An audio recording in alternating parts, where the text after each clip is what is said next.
தமிழகத்தில் அடுத்த சில நாட்களில் பெண்கள் உட்பட அனைவருக்குமே நலத்திட்டங்கள் குறித்த மிகப்பெரிய ஜாக்பாட் அறிவிப்புகள் வெளியாக உள்ளன. தற்போதைய நிலவரப்படி பெரும்பாலான கருத்து கணிப்புகள் திமுக ஆட்சியை தொடரும் என கூறுவதால் தமிழகத்தில் உள்ள ஒவ்வொரு குடும்ப தலைவியின் வங்கி கணக்கிலும் ரூபாய் 13,000 மேல் புரளப்போவது உறுதியாகி உள்ளது. அதாவது உரிமை தொகை திட்டத்தின் கீழ் தற்போது மாதம் ரூபாய் 1000 பெறும் பெண்களுக்கு அதிவிரைவில் நல்ல செய்திகள் வரலாம் என்பது குறிப்பிடத்தக்கது. குறிப்பாக தேர்தல் முடிவுகள் வெளியான பிறகு இந்த திட்டம் தொடர்பாக புதிய அறிவிப்புகள் வெளியாக வாய்ப்புகள் இருப்பதாக தகவல்கள் தெரிவிக்கின்றன.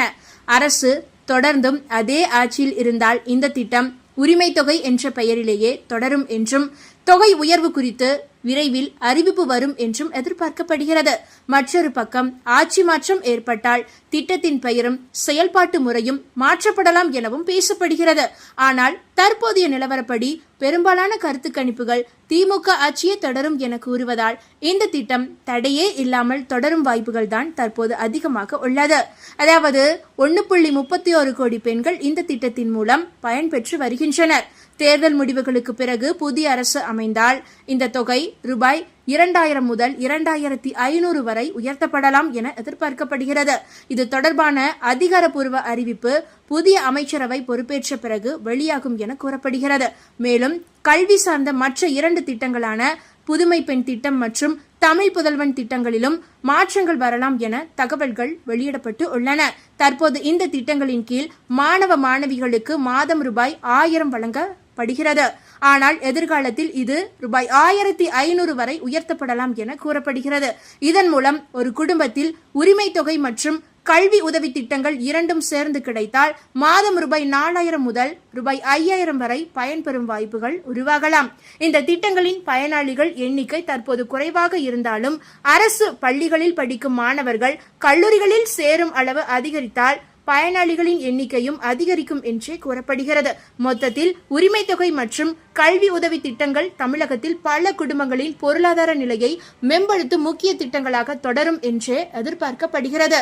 அதேபோல தற்போது தமிழக அரசு தேர்தல் வாக்குறுதியாக இல்லத்தரசி கூப்பன் திட்டம் என்ற ஒரு அருமையான திட்டத்தை அறிமுகம் செய்துள்ளது. அதாவது தேர்தல் வாக்குறுதியாக அறிவித்துள்ள 8,000 ரூபாய் மதிப்பிலான கூப்பன் திட்டமானது பெண்களுக்கு மிகவும் பயனுள்ளதாக இருக்க போகிறது.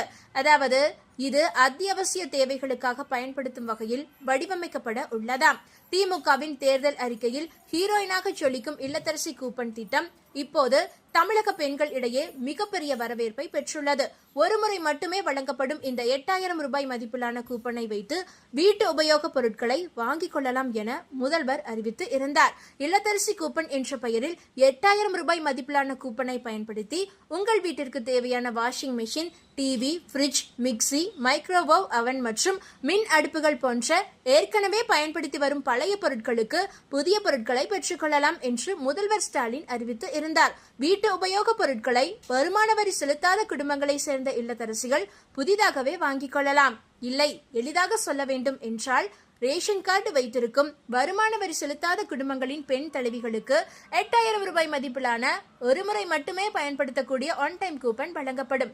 இந்த கூப்பனை வைத்துக் கொண்டு உங்கள் வீட்டிற்கு தேவையான எலக்ட்ரானிக் பொருட்களை நீங்களே தேர்ந்தெடுத்து வாங்கிக் கொள்ளலாம். இந்த திட்டத்திற்கு யாரெல்லாம் எலிஜிபிள் என்றால் ரேஷன் கார்டில் குடும்ப தலைவியாக குறிப்பிடப்பட்டுள்ள பெண்கள் அல்லது குடும்பத்தின் முதன்மை பெண் உறுப்பினர்கள். அதே போல ஆண்டு வருமான வரி கட்டாத அளவிற்கு இருக்க வேண்டும். 5 ஏக்கருக்கும் குறைவான நன்சை நிலம் அல்லது 10 ஏக்கருக்கும் குறைவான புன்சை நிலம் வைத்திருப்பவர்கள்.